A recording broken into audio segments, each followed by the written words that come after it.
This video is brought to you by Brilliant. Today, Israel rejects the two-state solution. The world is hit by a massive IT outage, and Ursula von der Leyen wins a second term as EU Commission President. From TLDR News, this is your daily briefing for Friday the 19th of July, 2024. Israel's parliament, the Knesset, overwhelmingly passed a resolution on Thursday explicitly opposing the establishment of an independent Palestinian state, shunning the two-state solution advocated by the likes of the US and the EU. The resolution says the Knesset is adamantly opposed to the establishment of a Palestinian state west of the Jordan River, i.e. the West Bank and Gaza, and goes on to justify this position by stating that the establishment of a Palestinian state in the heart of the land of Israel would constitute an existential threat to the state of Israel and its citizens, perpetuate the Israeli-Palestine conflict, and destabilize the region.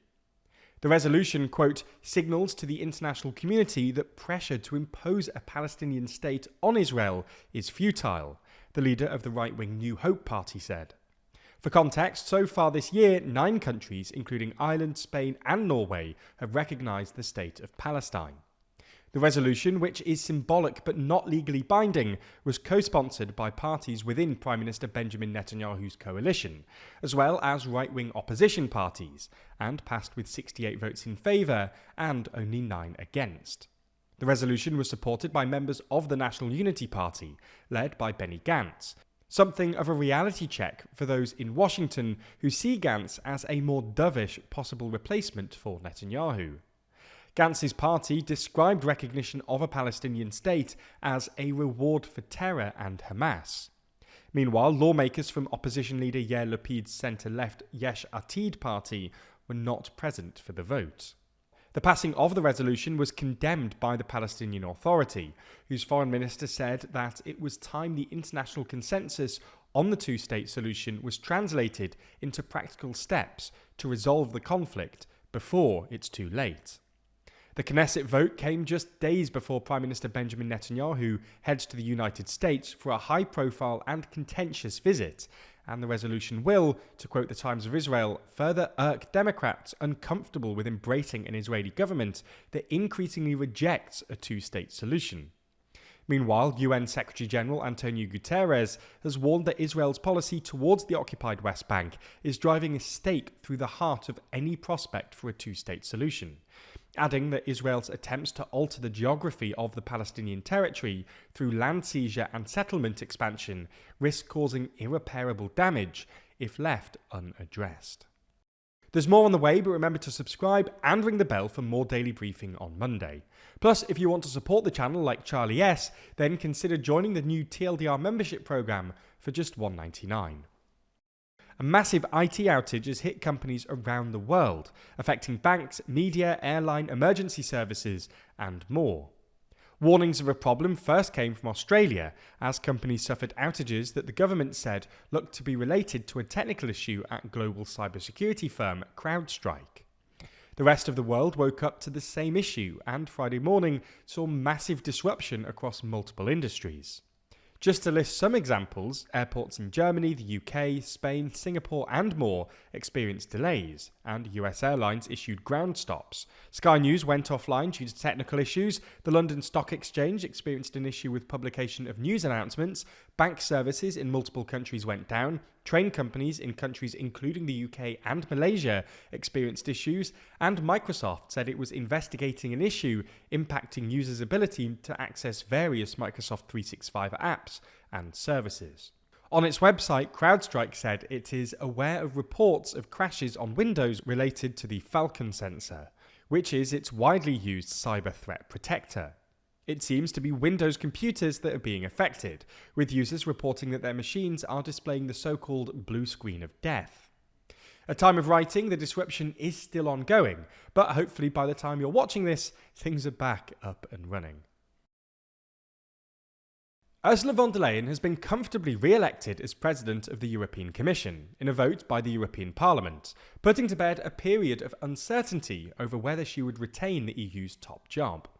With 401 votes in favour, she far exceeded the 360 needed to win. There were 284 votes against her, 15 abstentions and 7 invalid votes. She actually secured a stronger victory than she did when she was first elected back in 2019, with 383 votes in favour. Von der Leyen has had the support of the three mainstream parliamentary groups, the centre-left Socialists and Democrats, the centrist Renew Europe group, and her own centre-right European People's Party. But as it's a secret ballot, defections by individual MEPs from those groups could have lost her the vote. So von der Leyen sought out further support from other groups. It would either be the Greens or the right-wing European Conservatives and Reformists, or ECR group, led by Giorgia Meloni, that would help von der Leyen secure her second term. In the end, it was the Greens who were won over by von der Leyen's overtures, and prior to the vote, said that they would support her because she had clearly committed to a pro-climate and pro-European cause. Meloni's ECR group confirmed afterwards that it had voted against von der Leyen's re-election, despite months of mutual wooing between Meloni and von der Leyen. Some commentators have suggested that this represents a failure of Meloni's European strategy, as Italy is now unlikely to get a commissioner or vice presidential role with strong mandates, and it stalls her effort to build a new mainstream European right. Moving to the US now, where Donald Trump accepted the Republican nomination for president. This came only days after he survived an assassination attempt in Pennsylvania. It's been important for the former president ever since to demonstrate strength to voters in the US, with him reluctant to cancel any campaign events in the immediate aftermath. In his speech, we arguably saw a more subdued Trump, with only a single mention of current President Joe Biden. The event itself, though, was relatively bombastic, with Trump walking out to Kid Rock performing his song American Badass. Even stranger was a moment in which wrestler Hulk Hogan tore his shirt off to reveal a Trump shirt underneath, while shouting, "Let Trumpmania make America great again." Let Trumpmania make America great again! In the hour-and-a-half speech, Trump pledged to launch the largest deportation operation in the history of our country, and claimed, without setting out a plan, that he would end every single international crisis that the current administration has created.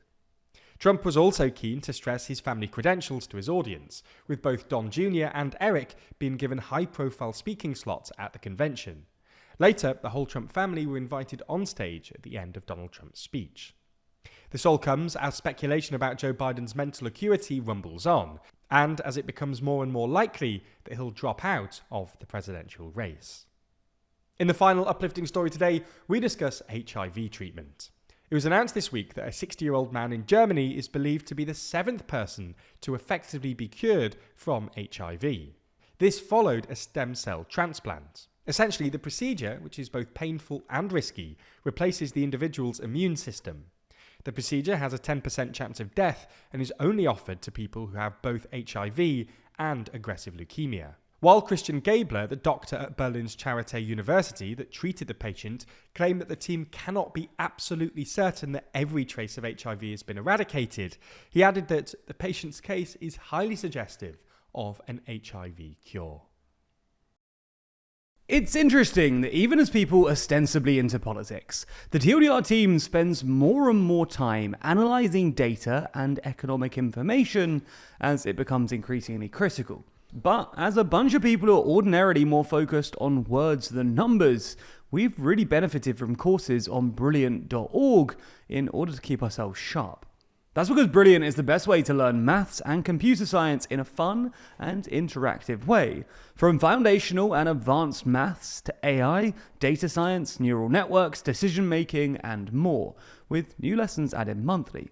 Even if you, like us, don't necessarily think of yourself as a traditionally STEM kind of person, these courses could prove incredibly useful for your life and career.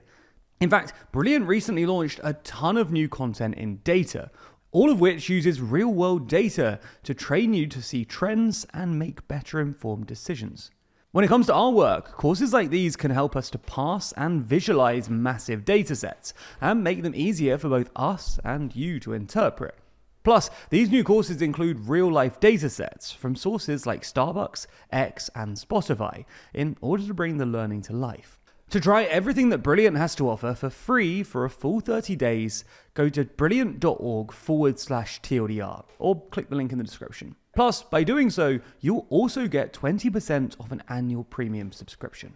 Thank you for watching, and thanks to Brilliant for sponsoring this video.